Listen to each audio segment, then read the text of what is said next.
અમરેલી જિલ્લા ભાજપમાં ભડકો થયો છે। આંતરિક જૂથવાદમાં પાલિકા પ્રમુખનું રાજીનામું। ચલાલા પાલિકાના પ્રમુખ નયનાબેન વાળાએ રાજીનામું આપ્યું છે। નયનાબેન સામે ભાજપ સભ્યોમાં જ અસંતોષ હતો।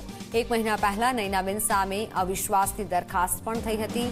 હવે નયનાબેન વાળાએ પારિવારિક કારણ કહી અને રાજીનામું ધરી દીધું છે।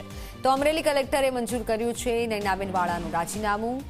ચલાળા નગરપાલિકામાં તમામ 24 બેઠકો ભાજપની છે।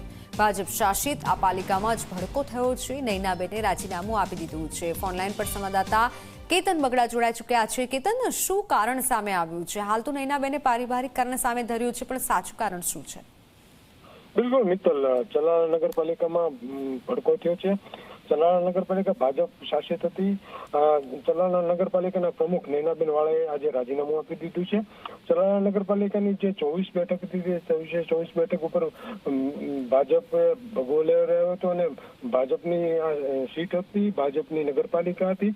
ચલાલા પાલિકામાં ભાજપના પ્રમુખ સામે જે સભ્યો છે તેમને અસંતોષ, તેને લઈને આ રાજીનામું આપી દીધું છે। એકાદ મહિના પહેલા પાલિકા પ્રમુખ નયનાબેન વાળાએ સામે અવિશ્વાસની દરખાસ્ત મૂકી હતી, જેને લઈને આજે નગરપાલિકાના જે પ્રમુખ છે નયનાબેન વાળા તેમને રાજીનામું આપી દીધું છે।